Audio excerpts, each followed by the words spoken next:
The most pro-Israel president in U.S. history. Why Jewish Dems should vote Trump in 2024. The Jewish people vote Democrat by habit. They are a minuscule yet highly vocal minority voting bloc in coastal cities. They have been deceived and backstabbed by every president, Republican and Democrat alike, except for one. There is only one president who supported Israel unconditionally, and in 2020 the Jewish people backstabbed that president.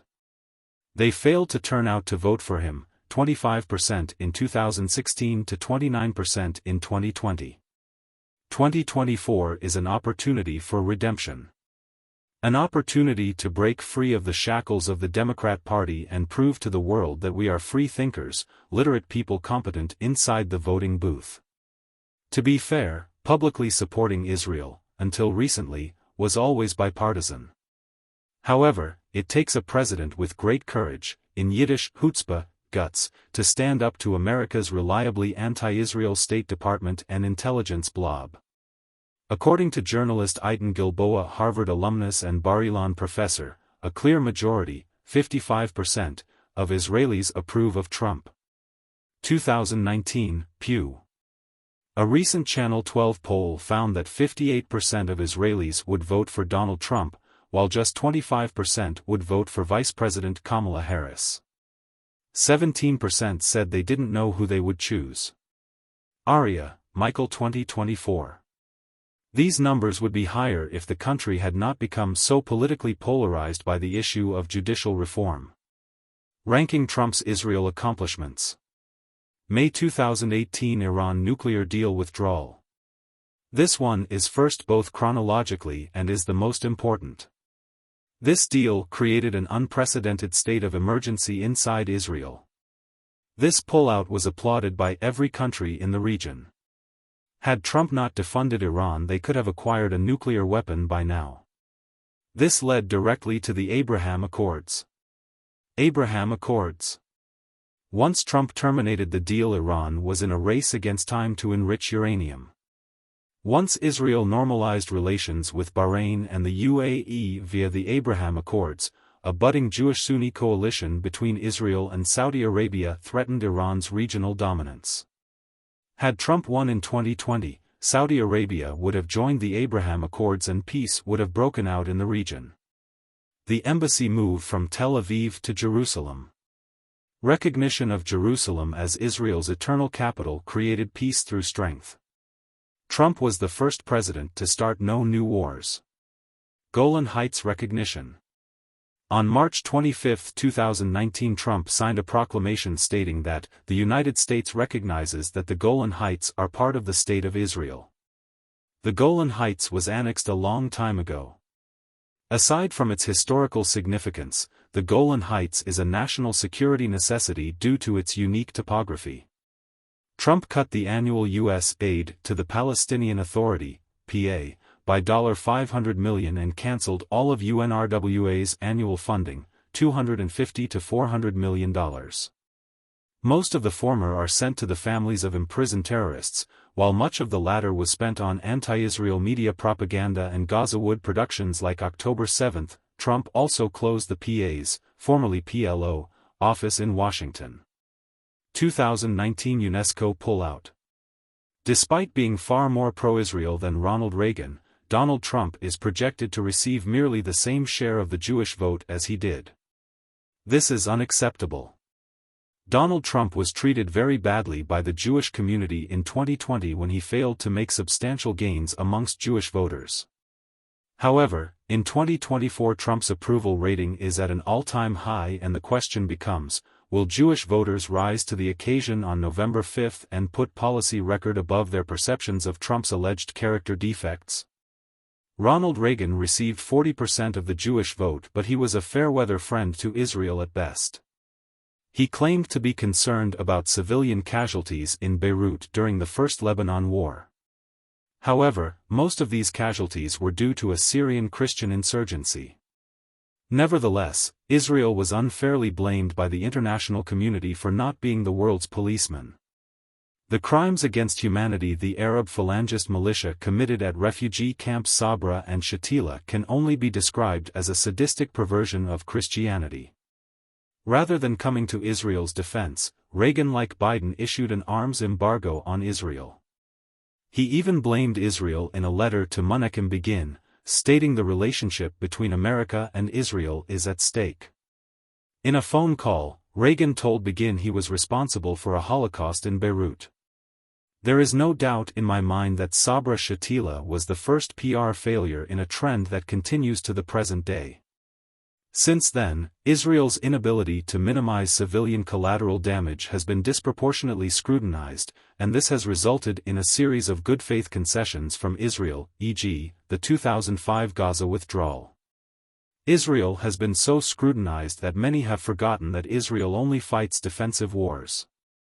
The Lebanon War is no exception. The 1982 invasion was a response to PLO violence in the Galilee region, and the assassination attempt of an Israeli diplomat in London by a PLO affiliate. 3 months after the invasion, a ceasefire negotiated by Ronald Reagan was achieved, promising Palestinian civilians protection from the U.S. military in exchange for a PLO withdrawal from West Beirut. 2. This should have prevented the massacre. Instead, a temporary peace prompted the U.S. to withdraw a month later.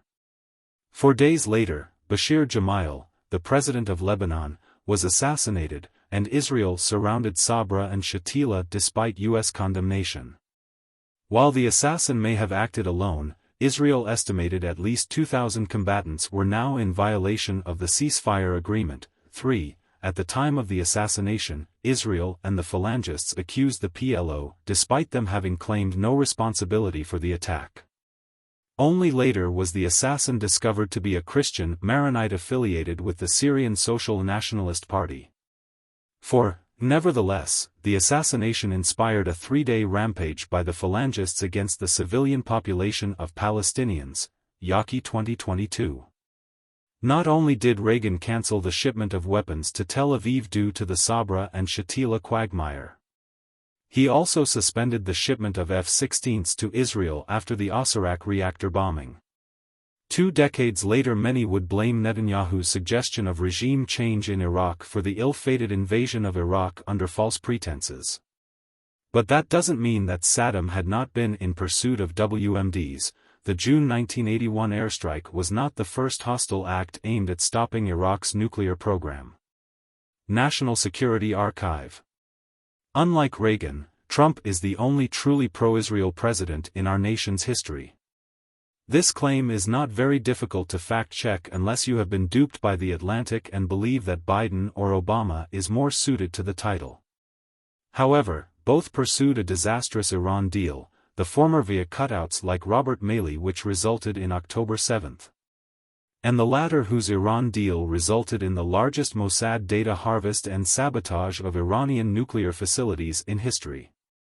Not only did Reagan blame Israel privately, he also abandoned Israel at the UN. The Washington Times notes that Reagan allowed 20 UN Security Council resolutions condemning Israel to pass while Obama only allowed one, UN Resolution 2334. However, what Obama initiated was a condemnation of West Bank settlement expansion, a vital security necessity. Mike Pompeo would later side with Alan Dershowitz in 2019, exonerating Israel's settlement's international legality. Reagan inherited a large regional conflict, the First Gulf War, while Obama inherited the Second Gulf War, the Iraq War. His disastrous Iran deal funded October 7, creating the current war in Gaza and regional proxy war with Iran that Israel is currently embroiled in.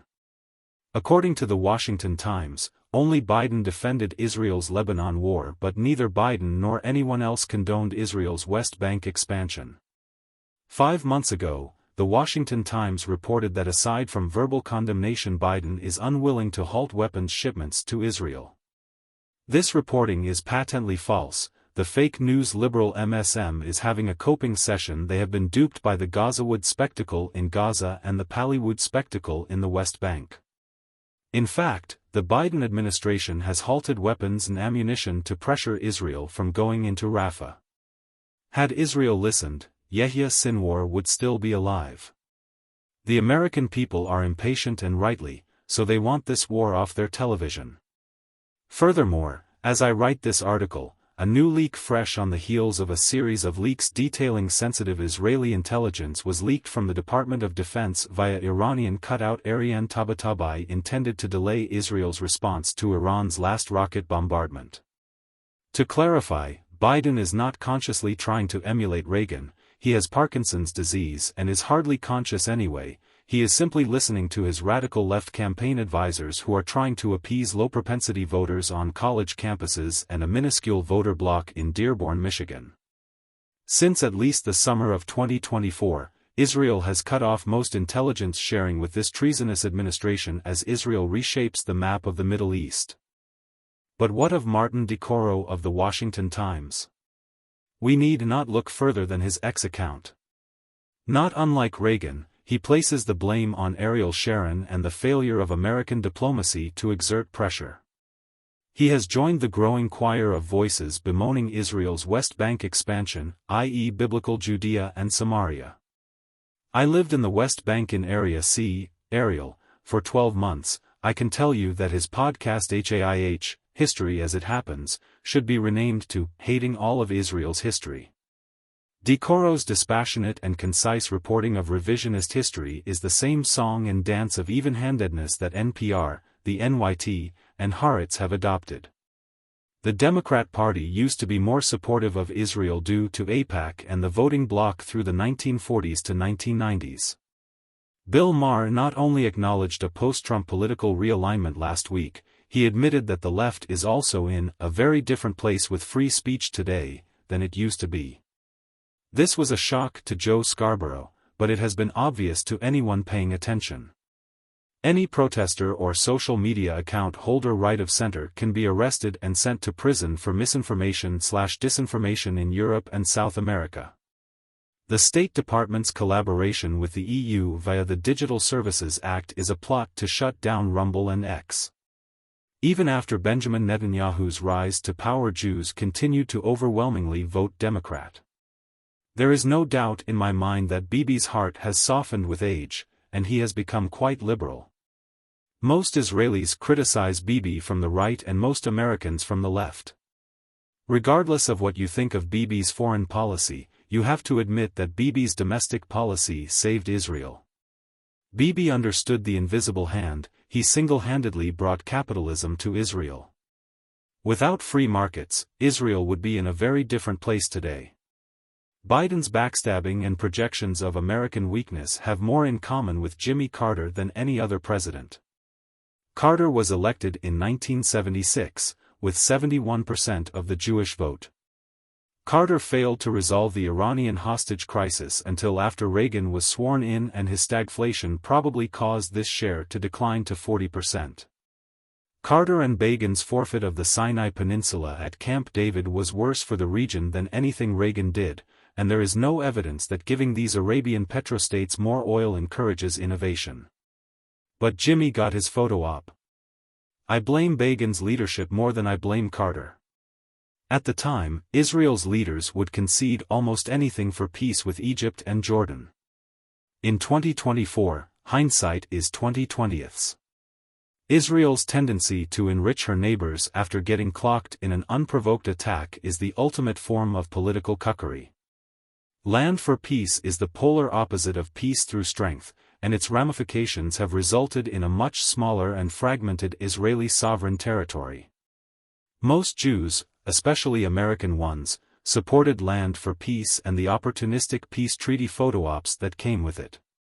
It took decades for Jews to realize the disastrous legacy of Land for Peace, which is why political realignment did not occur until now. Bill Clinton, George H.W. Bush was not notably pro-Israel and also anti-settlement, would go on to negotiate the infamous Oslo Accords with Yitzhak Rabin. The accords were signed and violated simultaneously. 2 years later, the Second Intifada began. Clinton learned nothing from this unmitigated disaster, reopening negotiations at Camp David with Ehud Barak in 2000. But Bill got his photo op. In doing so, he branded himself as a peacemaker. To this day, he continues to brag about his two-state solution advocacy. Despite categorically accepting every two-state solution ever proposed since 1938, Israel was no longer perceived as benign. The evangelical community remains the most ardent supporter of Israel. Sadly, this demographic has the lowest voter turnout. George W. Bush would come under heavy criticism for starting the Iraq War, heavily influenced by Netanyahu and Jewish American neocons like Paul Wolfowitz.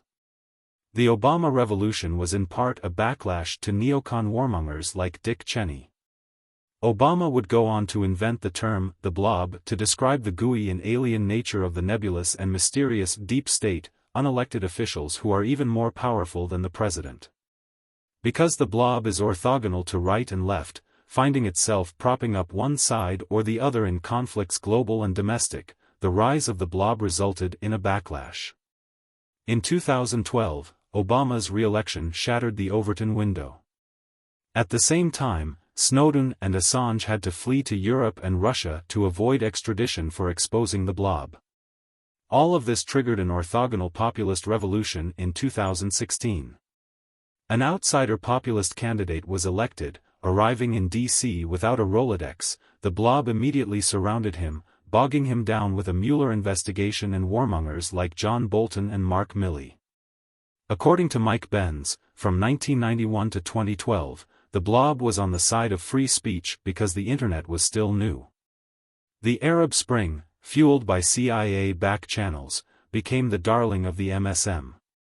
But in 2012 the abuses of the Patriot Act by the NSA were exposed. In 2014 the democratically elected government of Ukraine was overthrown in a CIA-backed J6-style insurrection, followed by Brexit, followed by 2016. By 2016, the blob was reshaped into a pseudo-decentralized centralized censorship apparatus, and the Democrat Party had become the party of censorship. By colluding with social media countries, the IMF uses the thin veil of foreign aid to prop up candidates all over the world. It wasn't until the MAGA wing of the Republican Party felt that this apparatus was utilized domestically to censor Americans before the 2020 election, COVID/laptop from hell censorship, that people began to take the problem seriously. Conservative MAGA YouTubers evacuated to Rumble, and Elon Musk opened the floodgates on Twitter after firing 90% of the staff, the Twitter censorship apparatus, renaming Twitter to X. If Trump doesn't win in a landslide, or even if he just doesn't win the popular vote, if there is any doubt from either side cast on the integrity on the 2024 general election, the EU will try to use international law to censor Americans on X and bankrupt Elon Musk. Martin DeCoro is the norm. Most journalists in America's MSM are left-of-center moderates who use their faux sophistication and revisionist history to advocate for the US's reining in of Israel. I almost appreciate these pseudo-intellectuals because they are so polite and well-spoken. After all, the two-state solution is the ultimate mythology. It has become the mother's milk of the Democrat Party, and the MSM is unlikely to champion any other solution. Furthermore, America is its own country with distinct and sometimes overlapping interests in the region. Their criticisms of Israel are far more abundant than their criticisms of America's Middle East foreign policy misadventures, which result in far higher civilian-to-combatant ratios. There are several reasons for America's higher collateral damage, perceived recklessness, in the region. Firstly, America is under far less international scrutiny than Israel. Secondly, if the current conflict has proved anything, Israel has far more covert intelligence assets in the region than anyone could have previously imagined. Israel's technological superiority allows for far more targeted attacks, and this precision, e.g. Hezbollah pager bombings, has won over the hearts and minds of people like Elon Musk, who recognize that the future of warfare will be dominated by countries that generate rapid technological growth outpacing their competition. Today, support for Ukraine has become left-coded as the old Republican Guard and military-industrial complex realign themselves politically. Zlochevsky, the corrupt Ukrainian oligarch that owns Burisma, has a vested interest in NATO expansion and retaining the $75 trillion of rare earth minerals and natural gas assets between Ukraine and Turkey. Benz, Mike.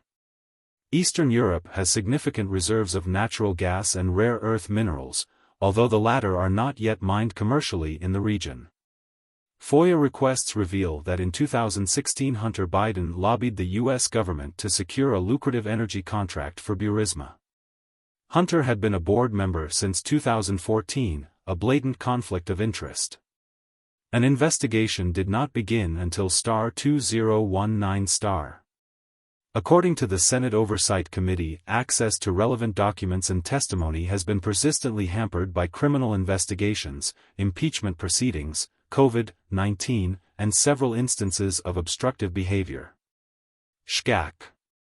Barack Obama, John Kerry, and a litany of U.S. officials were aware of Hunter's position and routinely lied about their knowledge of it while pushing an ostensibly anti-corruption agenda. In 2014, half a year after Hunter joined the board and collected $4 million, Zlochevsky paid a $7 million bribe to Ukraine's Prosecutor General Vitaly Yarema. Hunter also received $3.5 million from Moscow. An unknown sum of millions of dollars flowed from CCP-affiliated Chinese nationals to Hunter Biden. The laptop also unearthed payments nationals connected to an Eastern European prostitution or human trafficking ring. According to news reports, then Vice President Biden threatened to withhold $1 billion in United States loan guarantees if Ukraine's leaders did not dismiss Shokin. 11 After that threat, Ukraine's parliament fired Shokin. Shkak. Not only did the MSM never apologize, but the cover-up is still ongoing. The statements Zuckerberg made to Joe Rogan and Jim Jordan are false. Zuck the schmuck claims that they merely demoted the New York Post's report that was completely removed from Facebook. This didn't stop people from learning about it via the New York Post, October 14, 2020, but it certainly impeded the demographic of middle-aged undecideds who are reliant primarily on Facebook and the MSM for their news and information diet. Meta censored the only October surprise in an election that was decided by a 10,000 vote margin. In conclusion, the FBI and the intel agencies knew nearly a year before the 2020 election the contents of the laptop from hell would damage Biden's chances of defeating DJ Trump. However aggressive Putin's nostalgia for the USSR may be, Putin invaded Ukraine under every president except Trump. The threat of Ukraine joining NATO was the Russian equivalent of the Cuban Missile Crisis. Trump's neutrality on the issue is the reason the deep state will stop at nothing to remove him, and anyone else who is neutral, from office.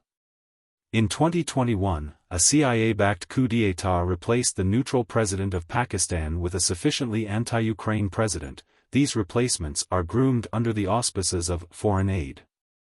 This positioned the Biden administration to be the sole supplier of weapons to Ukraine, funding Ukraine sufficient not to lose but insufficient to win, creating the perfect stalemate/forever war. Ukraine is far from being a paragon of democracy and may never hold elections again if President Trump is not re-elected in November. Trump fired John Bolton because he did not understand the first lesson of Poli-Sci 101, the bargaining theory of war. John Bolton was willing to preside over a forever war, a stagnant stalemate whose uncompromising generals preside over a war with unachievable and unrealistic military and territorial objectives, e.g. return of Kiev, Crimea, etc. Liz Cheney's support for the Biden administration's forever war in Ukraine is a narcissistic attempt to compete with her father's stock portfolio. Anyone who is not willing to sacrifice the flower of Ukrainian youth to enrich the crony U.S. defense blob, who are now receiving cushy analyst positions with titles such as Global Investment Researcher, Global Macro Researcher, and European Economics Researcher at firms like Goldman Sachs, will be branded by the leftist neocons as an isolationist. In 2024, large swathes of the Jewish community are reassessing their relationship to the Democrat Party, and black men are undergoing a similar political realignment as they are breaking for Trump in the polls at historic numbers. Both communities have been treated very badly by the Democrat Party since the founding of the country. But this treatment has worsened in recent decades by the woke policies promulgated by the radical left. The accusations hurled at the Republican Party, most prominently by Biden, about putting blacks back in chains are laughable considering the policies of the modern Democrat Party are more similar to the pre-Civil War Democrat Party on issues like cheap labor. Alejandro Mayorkas is not only ratcheting up the temperature, he is spearheading the creation of a permanent, cheap labor, underclass. Meanwhile, the modern Republican Party, in particular the protectionist America First wing, is pursuing policies that are aimed at onshoring jobs and raising wages for American workers. But what about Republicans popular with Jews? Dwight Eisenhower, 1956, and Ronald Reagan, 1980, also got 40% of the Jewish vote, which Trump is projected to receive. According to Mike Benz, the intelligence blob did not recognize Israel as a valuable strategic beachhead for operations in the Middle East until after the Yom Kippur War, in which America abandoned Israel for several days until Henry Kissinger reluctantly stepped in at the behest of Golda Meir. October 7 marked the 50th anniversary of that war. That date was targeted intentionally. Under Biden, billions were funneled to Iran. The mechanism is still unclear, but there is no doubt that the rise of cryptocurrencies played a pivotal role. Some sanctions were bypassed, some were lifted, and cutouts like Robert Malley and Ariane Tabatabai comprise an Iranian spy ring, hampering Israel's ability to retaliate and re-establish deterrence. To be fair, the Shin Bet, a failed institution comparable to the FBI, has also arrested members of a domestic Iranian spy ring.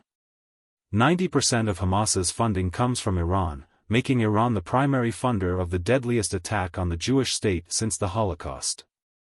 Democrats have a terrible track record, but what about Harry Truman and the 1947 partition plan? Truman demonstrated superb leadership in ending World War II, but Truman was not notably pro-Israel. This may seem dismissive, but even though the partition plan vote was a big milestone in Israel's international legitimacy, it was entirely hypothetical, and it would not have mattered if it had passed or not because the borders were strategically indefensible, providing just 10 miles of flat land between the Mediterranean Sea and the West Bank with no high ground.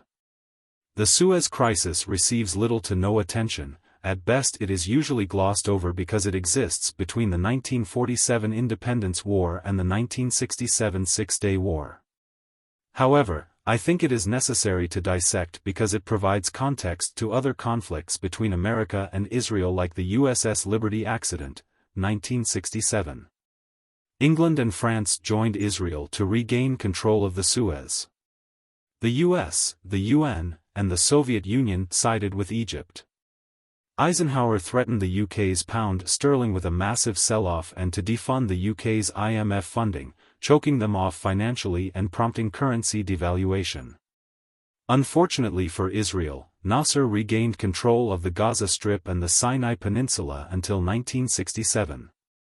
Unfortunately for England, Nasser regained control of the Suez, cutting off their access to fuel, oil, and the Crown's colonial outposts worldwide. The energy crisis required austere petrol rationing. IWM.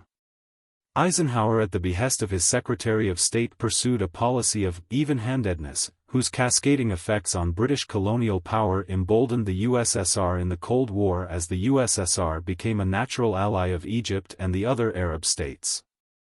The British Empire's long history of global colonialism and hegemony was the bulwark protecting the waterways and straits that guarantee a global free market economy.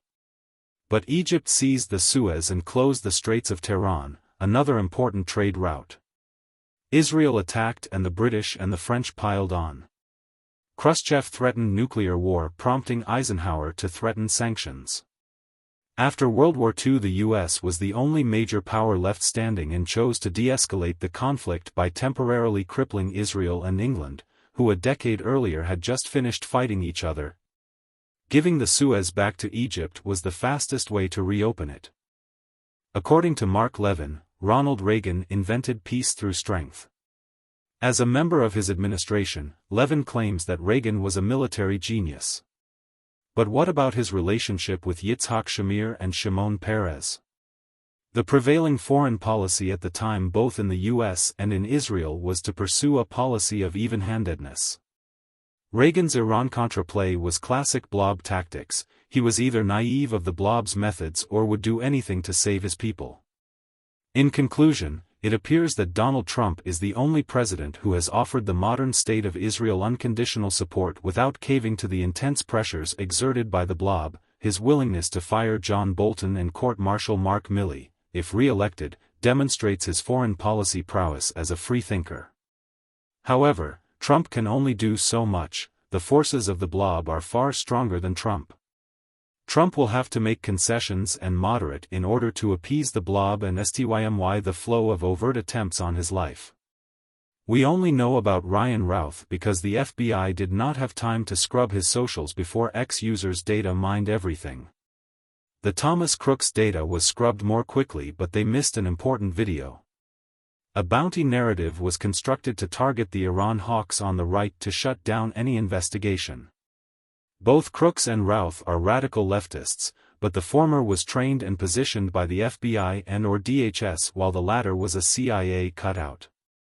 Routh tried to recruit Afghan soldiers fleeing the Taliban to fight in Ukraine via social media. The first two assassins were undoubtedly radical left lunatics, everything else is speculation. The third assassin was probably a CIA cutout considering all the fake passports and IDs. However, he was a member of a domestic anarchy group, and it's not unusual for the FBI to radicalize and groom homegrown terrorists.